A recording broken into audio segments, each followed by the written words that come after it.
সালেমায় CPIM নেতার বাড়িতে ফের অগ্নিসংযোগ, ৩০০ রাবার গাছ ধ্বংস, প্রতিবাদে পথ অবরোধ ও বিক্ষোভ। গতকাল গভীর রাত প্রায় 2টো নাগাদ সিপিআইএমের সালেমা অঞ্চল সদস্য ও তপশিলি জাতি সংগঠনের অঞ্চল সম্পাদক নারায়ণ নমশূদ্রের বাড়িতে দুষ্কৃতীরা আগুন লাগিয়ে দেয়। ঘটনাটি ঘটেছে জয়ন্তী বাজার এলাকায়, যা সালেমা থানার অন্তর্গত। অভিযোগ, শুধু বাড়িতেই অগ্নিসংযোগ নয়, পাশাপাশি প্রায় ৩০০টি পরিণত রাবার গাছ কেটে পুড়িয়ে দেওয়া হয়েছে। উল্লেখযোগ্যভাবে এর আগেও গত 16 জানুয়ারি নারায়ণ নমশূদ্রের বাড়িতে আগুন লাগানো হয় এবং একটি অটো পুড়িয়ে দেওয়া হয়।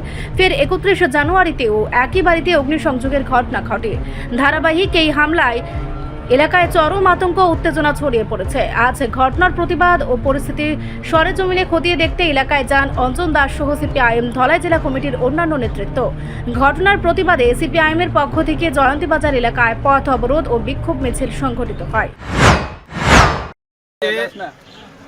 ধলাই জেলার মধ্যে সবচেয়ে সন্ত্রাস কবলিত এলাকা সালেমা ব্লক সদর সহ আশপাশ এলাকা। সালেমা ব্লক সদরে সিপিআইএমের পার্টি অফিস বহুবার আক্রান্ত, সামগ্রী লুট হয়েছে, অগ্নিসংযোগ হয়েছে। সালেমা ব্লক সদরে সিপিআইএমের বহু নেতাকর্মী বারবার রক্তাক্ত আহত হয়েছে 2018 সালের পর থেকে। এটা বলা যায় বিজেপি দুর্বৃত্তরা, বিজেপি নেতৃত্ব এবং জনপ্রতিনিধিদের সিদ্ধান্ত অনুযায়ী সিপিআইএম করা যাবে না, লাল ঝান্ডা ধরা যাবে না, সিপিআইএমের সঙ্গে কোনো সম্পর্ক রক্ষা করা যাবে না, এই হুলিয়া জারি করেছে। প্রচণ্ড ভয় ভীতি উপেক্ষা করেই লাল ঝান্ডার সৈনিকরা স্থানীয় দাবিতে, জনগণের দাবিতে, রাজ্যের দাবিতে, বিভিন্ন স্বার্থ সংশ্লিষ্ট দাবিতে কেন্দ্রীয় সরকার এবং রাজ্য সরকারের জনবিরোধী নীতির প্রতিবাদে ধারাবাহিকভাবে আন্দোলন কর্মসূচি জারি রাখছে। এর ফলে শাসক গোষ্ঠী জনবিচ্ছিন্ন হচ্ছেন, তাদেরকে মানুষ প্রতারক, বিশ্বাসঘাতক হিসাবে চিহ্নিত করেছেন। ভোটের আগে যে প্রতিশ্রুতি দিয়েছিল, একটা প্রতিশ্রুতি কার্যকরী করে না। তাই মানুষ এই দলের প্রতি ক্ষুব্ধ, মানুষের পুঞ্জীভূত ক্ষোভের বহিঃপ্রকাশ বিভিন্নভাবে করতে শুরু করেছে।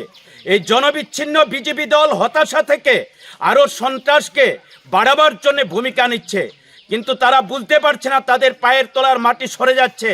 মানুষ তাদেরকে পছন্দ করে না।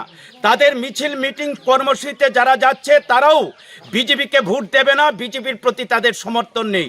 গত 16 জানুয়ারি এই সালেমা অঞ্চল কমিটির অন্যতম নেতা, সিপিআইএমের সদস্য এবং তপশিলি জাতি সমন্বয় সমিতির অঞ্চল সম্পাদক নারায়ণ নমশূদ্রের বাড়িতে অগ্নিসংযোগ করে তার অটো ভাঙচুর করে, আবার তার ঠিক 15-16 দিন পর 31 জানুয়ারি আবার তার বাড়িতে আক্রমণ হয়।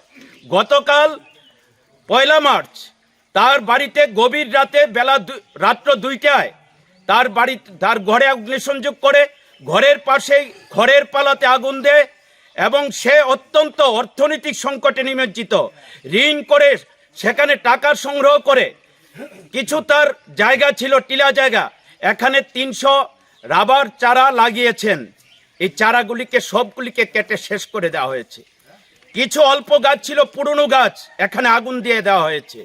এই যে বর্বরতা, বিজেপি করুক, কংগ্রেস করুক, বামফ্রন্ট আমলে রাবার বাগানের শুরু হয়।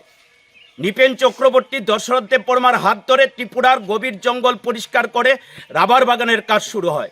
আজকে ত্রিপুরার বিজেপি জোট সরকারের 8 বছরের অপশাসনে সীমাহীন দ্রব্যমূল্য বৃদ্ধি, দারিদ্রতা, বেকারত্ব যখন কুড়ে কুড়ে খাচ্ছে গোটা রাজ্যকে, তখন সন্তান বিক্রি হচ্ছে, অভাবের যন্ত্রণায় মানুষ হতাশাগ্রস্ত। এই সময়ে রাবার অর্থনীতি ত্রিপুরাকে টিকিয়ে রেখেছে। এটা বামফ্রন্ট সরকারের সাফল্য। বামফ্রন্ট আমলে বহু বিরোধী দলের নেতা, বিরোধী দলের কর্মী, সমর্থক রাবার বাগান করেছেন, একটা বাগানে আগুন দেওয়া হয়নি, রাবার বাগান কেটে ফেলে দেওয়া হয়নি।